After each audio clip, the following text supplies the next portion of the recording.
les éléments de la BIP, j'accuse les éléments de la BIP, je le répète, d'avoir tiré sur les éléments de notre sécurité et d'avoir engendré des blessures, et ils m'entendent.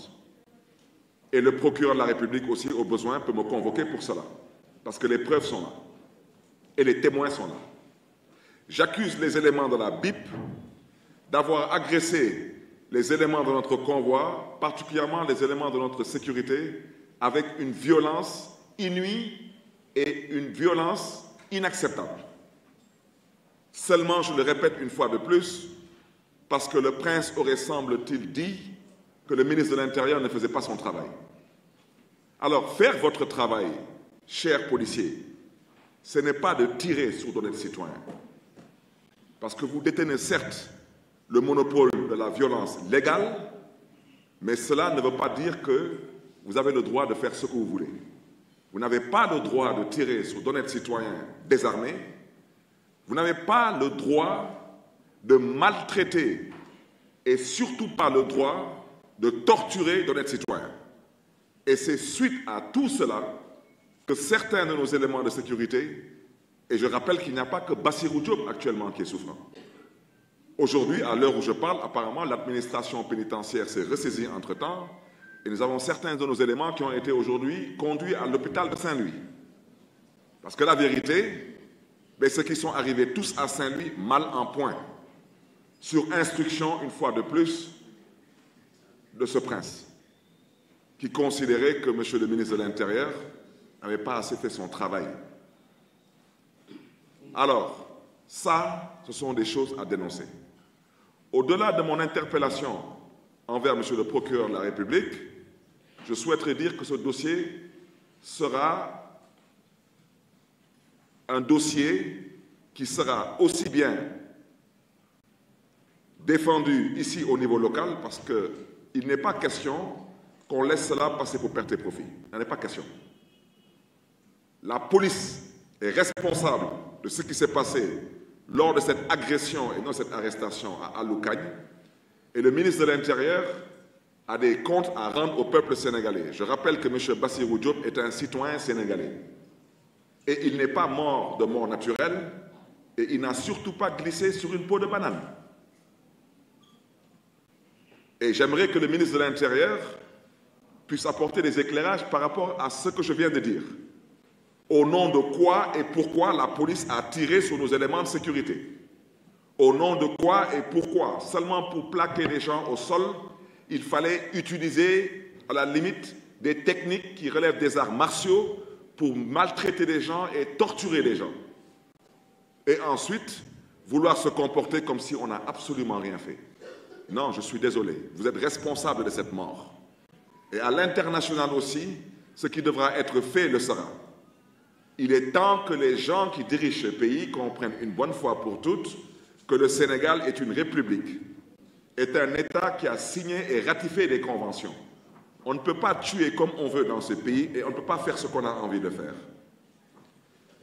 Sur ce registre, je voudrais dire que nous avons, avec la famille du défunt Bassirou Diop, nous avons souhaité qu'une autopsie soit faite. Et après cette autopsie, nous accompagnerons notre ami, notre frère, Bassirou Diop, vers sa dernière demeure. Que Dieu, dans sa miséricorde, l'accueille en son paradis céleste. Mais je voudrais dire à ces autorités que ce que vous avez fait, c'est inadmissible et inacceptable. Seulement pour arrêter un homme politique, vous n'avez pas besoin de verser dans le ridicule. Ça, c'est ridicule. Vous ne pouvez pas dire qu'il y a eu une bagarre à Saint-Louis, vous arrêtez un convoi et vous prenez 80 personnes comme ça, au pipeau, et vous les amenez en prison.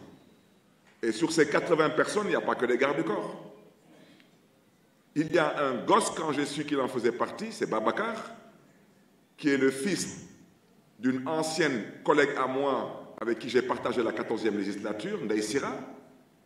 Babacar lui-même, qui est un influenceur, qui n'a rien à voir avec la sécurité et qui n'a absolument rien à voir avec des violences politiques. Vous arrêtez des chauffeurs qui ne font que conduire des véhicules. Mais à un moment donné, il faut savoir raison garder et respecter l'intelligence des Sénégalais. Et pendant ce temps, c'est comme si le procureur de la République, il n'a pas vu ce qui s'est passé à Koungheul. Ça, il n'a pas vu. Il n'a pas vu les hommes armés avec des armes automatiques, des coupes-coupes et des machettes dans le convoi d'un candidat qui, semble-t-il, serait au pouvoir. Ça, il ne l'a pas vu, le procureur. Mais le procureur, il a vu le convoi de Barthélémy Diaz seulement sur la base d'accusations mensongères et faillacieuses. Que, semble-t-il, Barthélémy Diaz serait surarmé. Vous avez arrêté le convoi. Pendant 2 heures de temps, vous avez fouillé le convoi. Vous n'avez trouvé aucune arme à feu. Vous n'avez trouvé que du matériel de gardiennage. Qu'est-ce que vous allez expliquer aux Sénégalais maintenant? Et comment est-ce qu'on peut accepter de partir à un procès? Le procès, toutes les plaidoiries ont été entendues. Et le juge se permet de mettre en délibéré 1 mois et 4 jours plus tard pour un dossier qui est traité en flagrant délit. C'est scandaleux et c'est honteux pour la justice de ce pays. Et aujourd'hui, on nous demande d'avoir espoir en cette justice. On aimerait bien en avoir. Mais combien de Sénégalais aujourd'hui ont espoir en la justice de leur pays? On n'a malheureusement pas d'autre choix parce qu'on n'a pas ailleurs où partir. Mais à cette justice, nous avons tout de même le devoir et la responsabilité de les inviter à un peu plus de retenue.